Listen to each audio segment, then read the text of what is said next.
Welcome, loyal listeners, to the Talky Taka podcast. We're catching up after a brief recess. We had the festival of Diwali in India, and we all took a good long break for it. But we're back, and the football is coming hot this week and the last few weeks that we've missed as well. We've had a lot. We have a lot to catch up on, but we're going to focus on talking about that top of the table race in the Premier League, where three teams are potentially in the race, but some are faltering and some are flying high. And we're also going to talk about the big managerial change that we all have talked about at some stage over the last 3 years, but it's finally last 2 years, but it's finally happened. And we're also going to talk a little bit about the person who's succeeding Eric Ten Haag. But before all that, let's meet up with who's on the pod today. We have RK. RK, welcome back. Talk me through your talking moments. How's your week? How's the break been?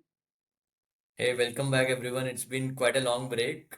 Uh, I think like the last four games, at least, a bit of breath, like feels like a bit of fresh air from a United perspective, just to get some of the mental cobwebs out of the mind. Probably, uh, like Ruth Van Nistelrooy goes out with the best win percentage of any United manager. So. I think my talkie moment is also linked to that. I think I am being, unreally optimistic. So hope my listeners don't get too carried away. That's not my actual sentiment. Far more Too pessimistic than late, too late, too late, RK. Now you can't backtrack on the reverse jinx that you've just done. that. Yeah. So, like my talking moment is Garnacho's goal, especially after he got trolled by a social media, influencer in one of the midweek matches. So, I think Bruno Fernandes also commented that he got a bit affected by that, obviously, given his age and how kids are nowadays with social media. Probably that's a given that we have to live with. To see him, basically score that kind of a goal after missing a few chances in recent weeks. I think, very well taken goal. Bruno also coming back in form after a long time. So that would be my talking moment of the week. All right. And coming to you, Ashwin, welcome back to the pod. What's your talking moment of the week and how's your break been? Yeah, welcome back, listeners. Did we miss much? Maybe we didn't. Uh, I think talking moment, it's probably the talking moment of the decade, I feel, right? Because we have seen City basically demolish teams of year after year, game after game, and to see City lose four games in a row just doesn't feel normal. So my talking moment is about how City have lost games in Premier League. They lost a game to Sporting Lisbon. We may have some vested interest as far as that particular game is concerned as United fans. But yeah, to see City losing, it feels nice. And as RK mentioned, Ruud van Nistelrooy had a good stint. Of course, there was a bit of a blip in the Chelsea game, which was probably one of the most boring games I've seen. But we have seen many boring games under Ten Hag as well. So, uh, yeah, uh, so many things to unpack, so many things to talk about. Uh, but for me, the one that I really, really love talking about is City faltering and losing those four games. Yeah, some shockwaves sent through the Premier League and, well, all across Europe because their faltering was not limited just to the Premier League. And we're going to talk all about that little later in the episode. Just rounding up my talking moment of the weeks. It's been a good few weeks for Liverpool, so there were quite a few to choose from. But I can't get over the 4-0 the 4-0 demolition of Bayer Leverkusen.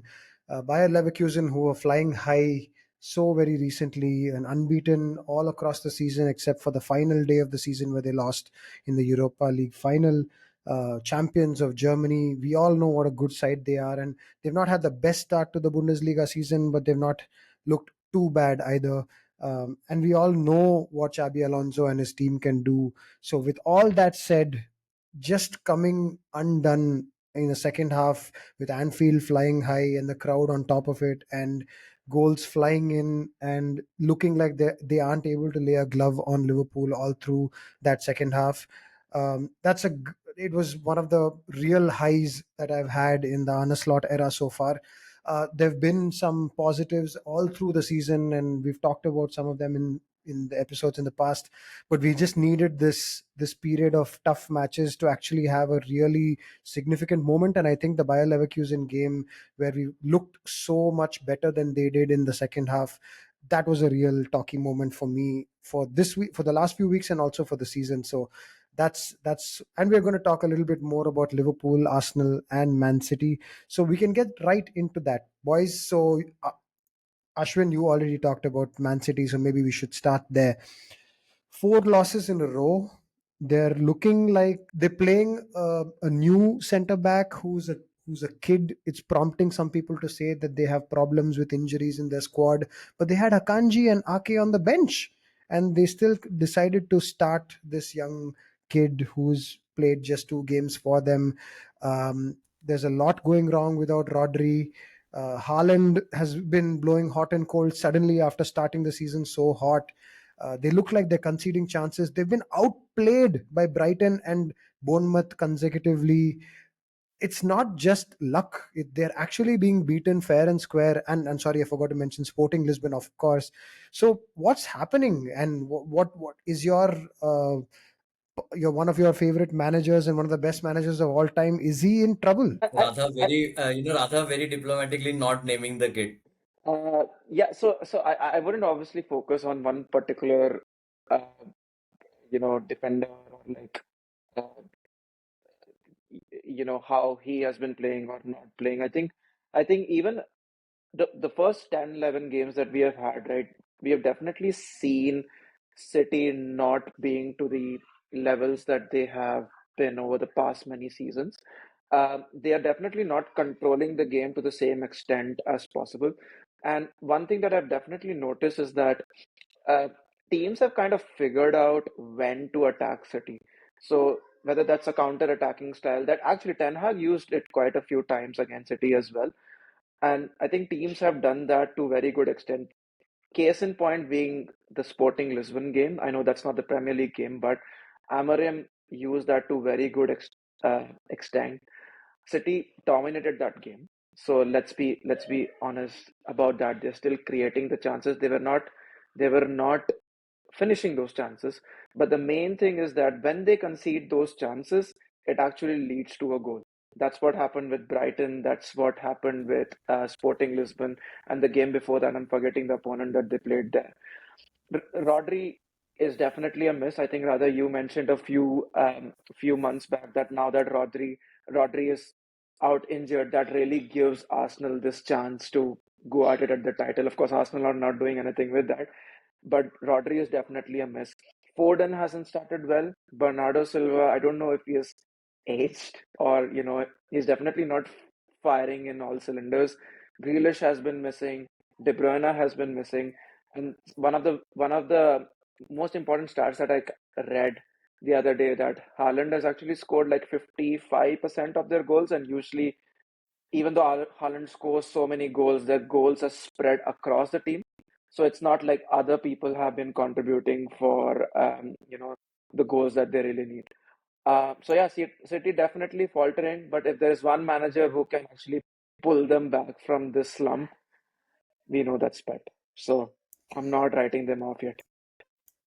Yeah, Yeah, I but think some of the things that you mentioned, sorry, RK, just I'm coming right to you. I'm going to ask you something very specific, RK, and we've talked about this in the past about Arsenal and Arteta perhaps not identifying what the real priority was at the club. That is, say, trying to find a backup for Odegaard or Saka. And at the same time, Man City have been doing some really questionable things in the transfer windows in the last few seasons. They've let go of Raheem Sterling and Gabriel Jesus, 2 players who could have taken that scoring load off Haaland. They've signed somebody who was a great replacement for some of these attacking players in Alvarez, who actually took a lot of load off Haaland last season and was one of the players of the season, at least in the first half of the season. And they've sold him, and they've sold Mares also in the past, and they've only got Doku and now Savinho, who's also a little bit of an unknown property. Are they shooting themselves in the foot? They won 2 titles with these kinds of mistakes still done. in a row. They won two in a row with still selling these players, but finally have they gone one step too far? And let's not forget Ferran Torres. They sold him as well, and he had a promising start to the City career as well. Now I know that Yeah, they've had some really. I'm not even getting into the kids, because if you start talking about kids, we have to mention Cole Palmer. I mean, Yeah, yeah. there's a so if you just talk about established senior professionals in the club, they've let go of a lot of depth in that squad. So, RK, do you think that this is not just a blip and they're finally paying for some of the mistakes that they've made? Yeah, absolutely. I think it's a combination of things. One is, as you said, it's not replacing, it's, one thing is letting, players go, and they have got really good amounts of money for that, but not adequately replacing is, I think, what is, the point that we are talking about. That is definitely something that is hurting them. Alvarez, he's not really setting the world on fire at Atletico, but we all know how good a player he is, how he was able to fill in for Haaland. And when you talk about the midfield as well, like the players that they have gotten, recently, one of them is Kovacic, right? He's probably turning 30 right now. They got back Gundogan, who's not really at the peak of his powers, and they have Matthews Nunes, who hasn't really done well at City as well. So one thing is not replacing the lots of good players that they have let go, and the second thing also is the age profile that the squad is entering. And you look at a lot of the profile of their squad, it's probably and which is quite commonplace or natural, you would say, because it has been a very dominant team over the years. So obviously you would expect their average age to be slightly over the hill, but it's also about how are they trying to replace those players. When you bring in a Kovacic and a Gundogan, like, you're not really helping to freshen up your squad profile as well.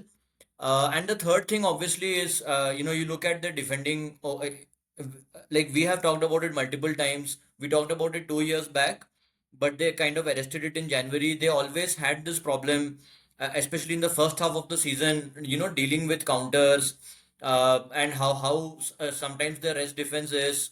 And when City concede chances, they always tend to concede, high XG chances, because of the nature of the way that they press, right? So it's been an incremental, you know, kind of, you would say, decline in how they are defending, and this season it's even worse than how it was at the same time last year. Uh, I remember last year we used to talk about how probably Haaland is responsible for that, because now they are having to work around him and they have one less midfielder, and Pep found innovative ways to tackle that.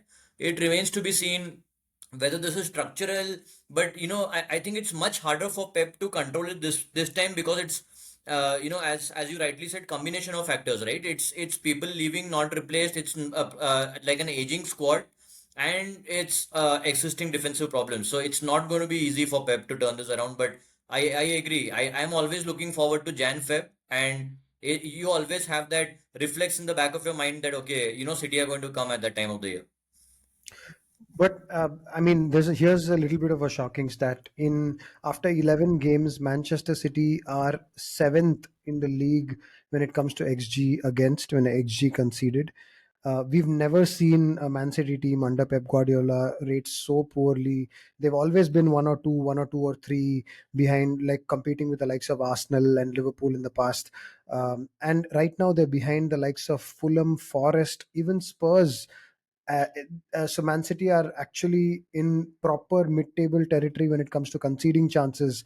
That's a very worrying sign, and you add to the fact that they're not perhaps scoring the chances that they're creating, and they're not creating as much as they were in the past.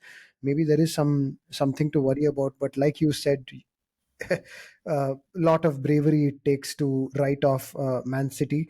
Yeah, and One club. also I think their attacking is also in spurts.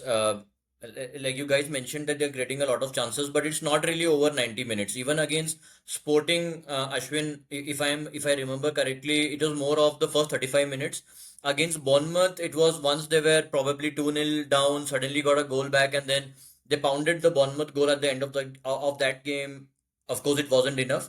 So it's so they haven't been consistently excellent, consistently, what you come to expect from them, that they smother the other team. It's not really happening, those things as well. So it's been a general downturn. But of course, four defeats on a row is pretty unheard of. I was asking Ashwin the other day if Ten Hag has lost four, so it's not that common for even struggling teams to do that. So I think so. I we probably would never have fathomed asking this question, but have they lost the desire and hunger to win? Because this is a team that has won the treble. This is the team that has won titles like four out of the last five seasons. Yeah. Like it is Maybe just four was it, saying that. but that's the thing. Like no one seems to want to win the title apart from maybe Liverpool. And you keep saying that Liverpool are probably in a false position and they probably won't end, the season at number one. But at this point in time, it just seems to be a struggling league. Forget a struggling Man City. So one of the teams that we have discussed so much in the last 2 years, and we, at least me, I did think that they would be the ones who will make City pay this season, was Arsenal. That they had a base set up over the last 2 seasons where they were so sound defensively and they were such a well balanced attacking team that they could really take it to City when they have a weak season. But where has the attack gone for Arsenal? Arsenal are not the creative, chance creating, efficient, fluent team that they have been in the past 2 years. For some reason, they've reverted to an Arteta team from, say, 3 years or 4 years ago, where the balance was completely off and they were just prioritizing keeping a clean sheet, and from the set pieces becoming a huge competitive advantage. It seems to be their plan A right now. They're not at all looking convincing from an attacking point of view, although they still seem to be quite resolute at the back, like they showed with the 10 men against Man City and in a few other games. But RK, coming to you first, Arsenal aren't creating chances and they seem to be feeling very sorry for themselves. If you listen to whatever everybody's saying in the media about their injuries and all of that, and just while talking about so many injuries, uh, you could argue that Man City and even Liverpool have had more injury problems than Arsenal have had this season. They just played their best team of the they could probably hope to play this weekend and still lost. So what's going wrong there? Yeah, Arsenal's lot of their injuries seem to be between matches than actually affecting them during the games. Uh, to be honest, I'm not able to figure out the answer. Why suddenly, of course, all the, reasons of like, especially Odegaard missing with injury, and how they didn't sign, like a replacement striker. They didn't sign a replacement for Odegaard. They haven't signed a replacement for Saka for the last 2 years. So, I think it's more about those issues, coming home to roost for them suddenly. But what I didn't expect was that when Odegaard goes missing, Arsenal would drop off the cliff that drastically, right? Because we always thought that, here is a systems team. They are, like they're using players, like using the position of the players between the lines. So they have a, good structure to attack is, what you always felt watching Arsenal. And then suddenly, when one player doesn't play in that system, to understand how crucial that player is to making it look as if it's a systems game, but probably it isn't. That's what it seems to be like, because Odegaard has barely missed any games in the last couple of like seasons for Arsenal, so we never really got to know, how Arsenal would look without him, and suddenly, I, I I think that's been the biggest reason, for the whole drop off in form. Even when he came back, obviously he was a little bit rusty, but Odegaard still created four chances in that game, which is the most I think of any player on the pitch, including Cole Palmer. So I mean, like the importance of Odegaard just got even more magnified when he was away from the team. But I think that still just doesn't explain all the reasons. Arteta still has to look for answers from within the squad. Havertz has also had a drop in form. Jesus, after his injury last year, hasn't really come back. It's a real concern for them, the kind of incisiveness that they're showing up front. They are way too dependent on Saka and Odegaard. Players need to come back in form. Martinelli hasn't been in form for probably 6, 8 months. A lot of problems up front for Arsenal. Yeah, and we almost forgot that there's a Raheem Sterling in that squad as well. He was talked about with some positivity that he could perhaps give Saka that kind of break, or maybe even replace Martinelli, but that hasn't seemed to have worked out yet. And we can't write it off yet. It's obviously still a very new signing and a very new season, but it hasn't paid off so far. But absolutely, what RK was saying, Ashwin, that they have, just like Man City, perhaps they have perhaps underestimated the requirement of depth in certain important areas of the team. Like if Odegaard really is that important, and first of all, you could argue, should he be so important to a team that wants to be as successful as Arsenal do? If just one player is missing, should they drop off that drastically?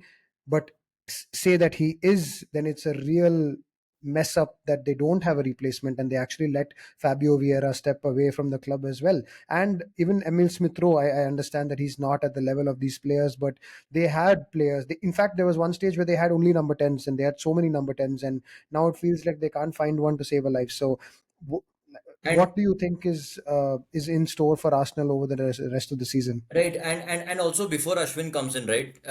I also wanted to, ask him, probably about Edu. Is that something to do with why he left? Because, like for me, this was the great summer of opportunity for Arsenal in the transfer window. This was a summer where they should have really doubled down, and got those players that they needed to mount that, final title challenge, right? So like, what's really happening behind the scenes? Why did they get so complacent? How much power does Arteta really have? So there are two parts to this question, right? So the Edu part is probably something that has been brewing in the background and probably not something that has got to do uh, to what happened in the last 5, 6 games. I think we got to. It's a very nuanced thing. This Arsenal form, or the points that they've got some really bad decisions against them, which obviously led to them dropping points, right? Those are like 4, 6 points that that they dropped that they probably wouldn't have or shouldn't have. They missed players, so they missed Declan Rice, they missed Odegaard. Uh, they have a very depleted Saka in the sense that he played so many games last season, so he's clearly tired. He's not, he's still performing, but he can perform even better, right? So all those things put together have led to Arsenal being in the position that they are at this point in time. I think this international break has come at a really good time for them because Odegaard has ruled himself out of the international break, so he is going to get that rest. He is going to be back. Saka, I don't think even Saka is going to the international break this time around. I know there are 8 players who are missing. I think Saka is one of them. So again, that means a fit and rested Saka. So I think things will start turning after the international break. What Arsenal did not do well in the summer transfer window is actually make signings, right? So we knew that they wanted or they should have got a center forward. They were so much dependent on Jesus, who was injured all the time. Havertz is good, but again, he seems like a makeshift kind of a forward. He's not going to get them the 25, 30 goals that Erling Haaland, for example, gets for City. So they did make some really good signings, but obviously it takes time to adjust in the Premier League. So Merino, for example, hasn't really adjusted to the Premier League yet. Califieri has started okayish, I would say, but still he's not like I don't know, like how Ruben Dias, for example, started for City, or like some of those many City defenders that Pep Guardiola bought. So I think things will start turning after November uh, for Arsenal for sure, with players coming back and Arteta really making a stamp on the team. He has to take advantage of the slump that City have. As far as Edu is concerned, uh, just reading all the articles on the Athletic, it seems to be an amicable kind of a breakup, if you can call it that. He's definitely got to step up, right? Because he's not only going to be the sporting director for Nottingham Forest, it's the entire group that is owned by their owner.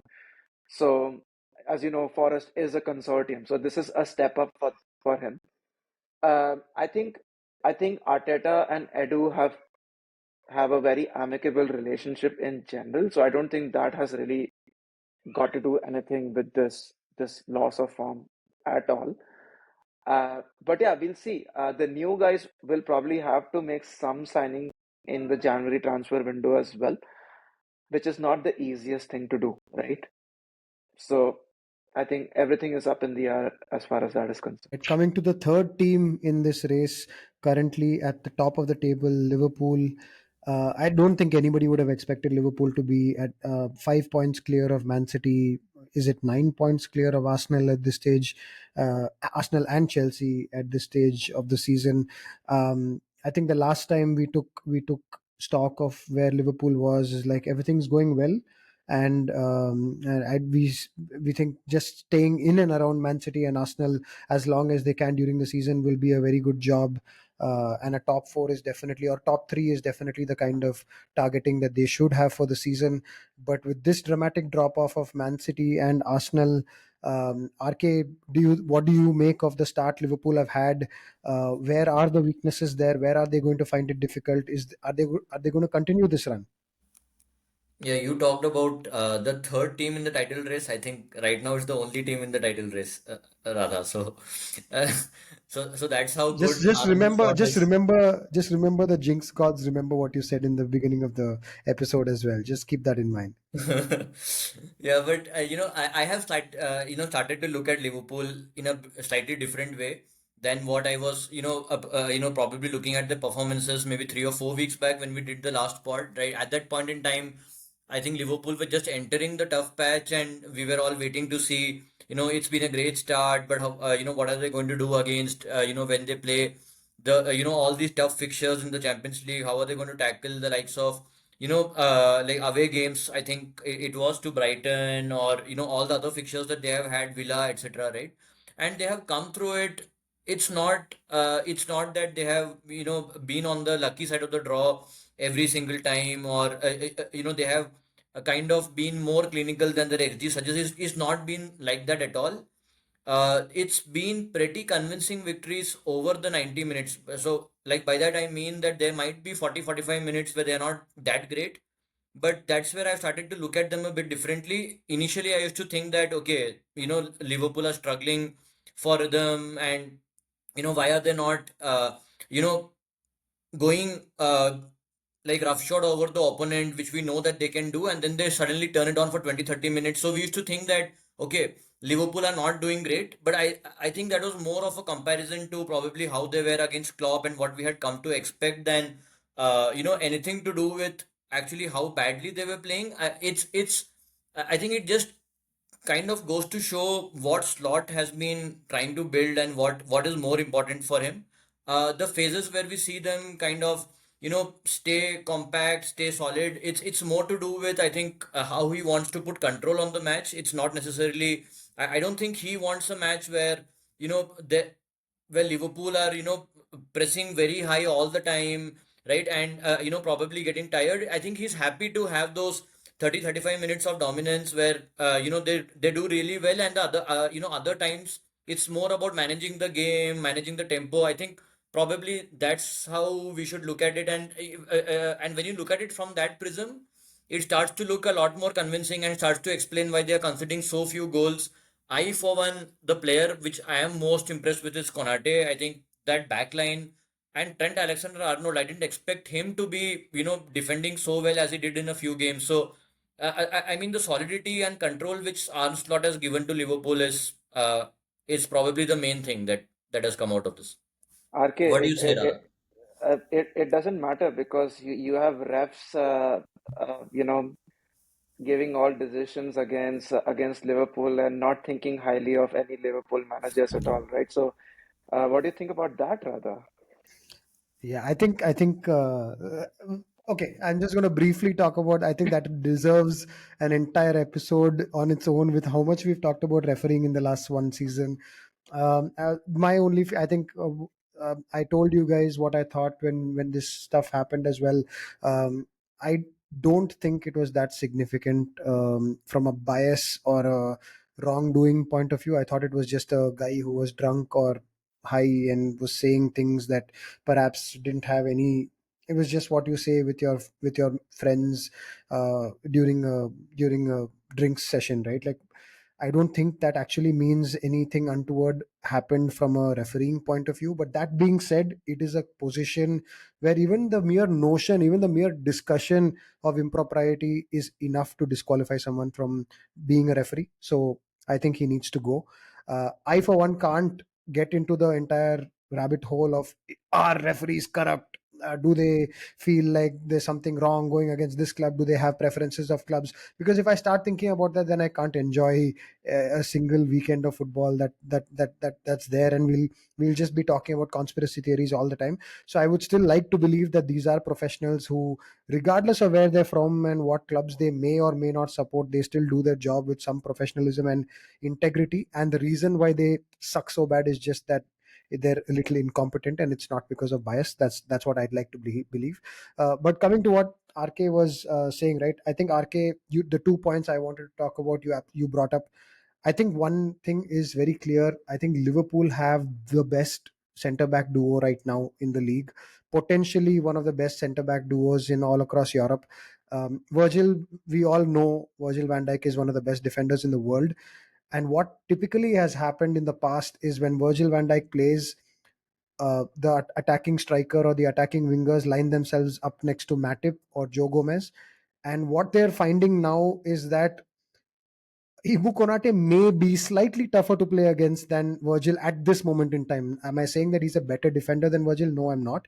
But at this point of time, with the form and the confidence that he has, he is faster, he is stronger because he's, of course, younger. It's impossible to gain a couple of yards on this guy, and he seems to have a good reading of the game at this stage as well, with somebody like Van Dijk there to cover up and not having to be the most aggressive center back who takes chances and stuff like that. So I think as a combination, it's not like a Vidic and Rio, where one does some of the aggressive things and one does a little bit of the cover up things. I think both are doing all the important things that you would want center backs to do. So I feel this is really the it's a short period of time, so I'm not going to make any drastic statements. But for this short period of time, I can't ask for a better center back duo that you can have. The person I wanted to talk about was definitely Trent. Just a sense of what actually will happen if you let him play right back, like a true right back. I think this is a good, just to compare, like last season at this, his tackles won and tackles in the defensive third and dribblers tackled were in the 25th to 35th percentile across all fullbacks. This season, he's in the 90th percentile for tackles won in the defensive third, dribblers tackled, dribblers challenged. He's doing extremely well because he's properly playing that position right now. He doesn't drift away into God knows where, and that is, of course, impacting the assists and goals that he is perhaps creating for the team. But at the end of the day, he is still very important in our build up and still managing to do a solid job defensively.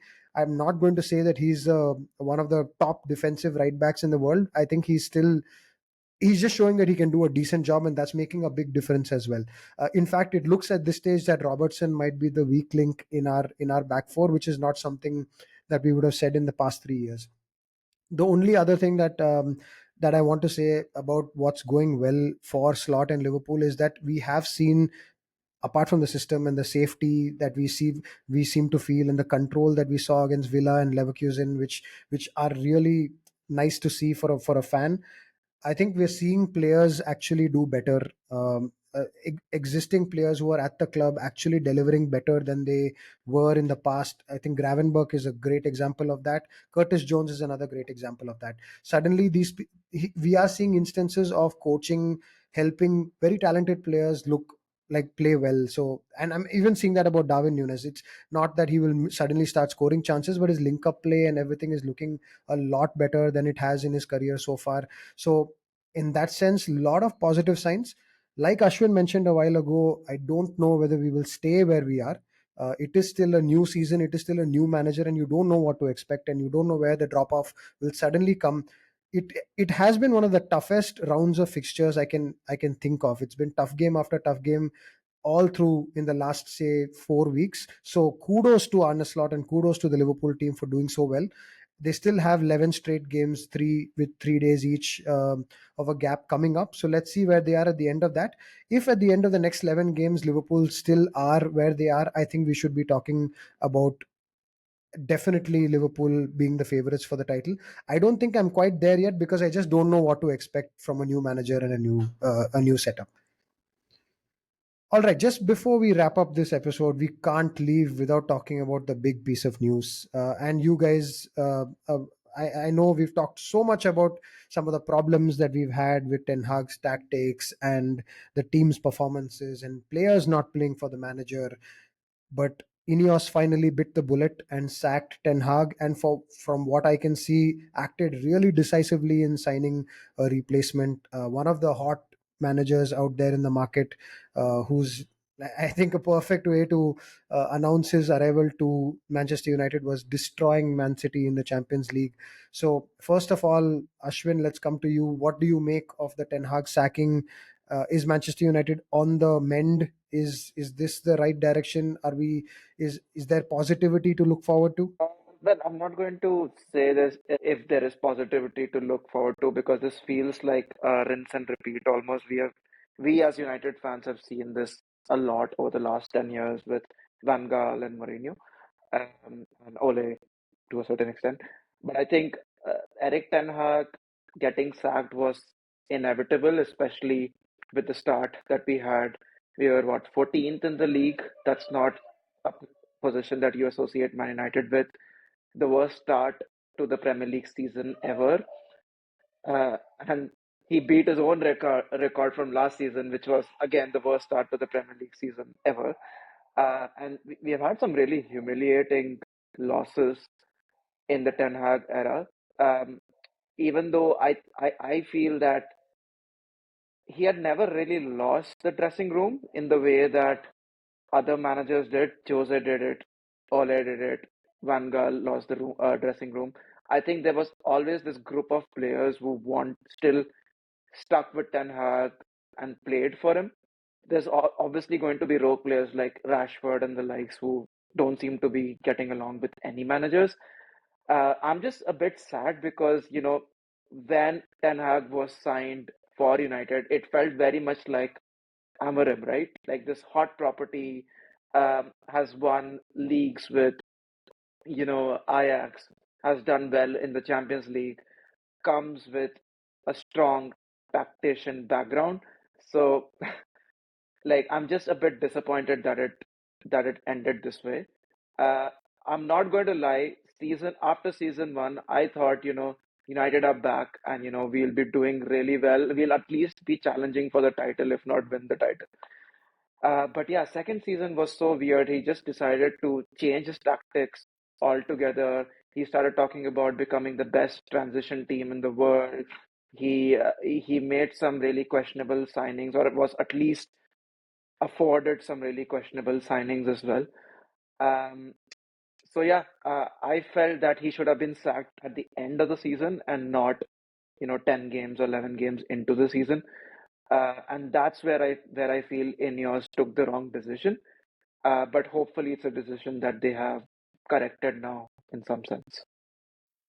Yeah, it became really, really toxic by the end as United fans just to, go through that, watch players, sometimes come out and give a decent performance and then, suddenly something changes, couple of subs come on and the team loses its shape again, and when they lose shape, when the opposition throws a slightly different kind of challenge, Ten Hag didn't really know how to react to it, and the team's confidence, you could see it, when they didn't know what to do, they would just revert to what was happening last season, becoming that ping pong style. We saw it uh, against Brighton in the second half away, like in the second game of the season.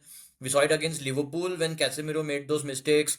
Whenever like teams change shape, generally in the second half, we would see the like the performance drop off. We saw them give a very good performance against Palace away. In the first half, they should have been 2 or 3 goals ahead, but then Palace changed a few things in the second half, and then again it was a bit of the same ping pong style. So Tottenham came out with complete energy. That was probably the game which sealed the deal for Ten Hag. After that, it was more of I think that was when probably Ineos really started looking, and they would have closed in on Amorim at that time, started speaking to him probably, because it took another 3-4 weeks for the final nail in the coffin to come. But by the end, no United. It was a bit of a relief to see the change happen, because it was getting to the stage where you didn't even want to switch on the TV, to be very very honest. So I think it's tragic, obviously, because it seems to happen every 2-3 years, and every time this happens, we become more and more cynical. We were very optimistic about Ten Hag because he was the first proper systems kind of a signing. So you couldn't fault the signing in itself, right? That was the first time it happened. You could always think that Van Hal, Mourinho, like managers over the curve. Ole was someone who was a caretaker, shouldn't have been given the contract in the first place. Ten Hag, I think most fans agreed with, and hence we were optimistic. But now, after seeing Ten Hag also fail, it's about now we start questioning what are the flaws about Amorim. Michael Cox came out with an article where it seemed to suggest that there are only five teams in the Portuguese league which are of Premier League standard, and his record against the other two teams, the other two famous teams, isn't really that great. It's a very very even kind of a rivalry. Obviously, I mean there are reasons for that, but you start looking into these kind of things and become more and more cynical. So, but hoping, I mean we have read a lot of good things about Amorim. Definitely, he has built one or two successful teams, won two leagues. So I mean a lot in common with Ten Hag, but and he seems to have a much better personality than Ten Hag. I think Ashwin talked about that a lot. So probably that is going to be the charisma, the communication is going to really probably help him where Ten Hag failed. So we will see how that comes when we reach that. All right.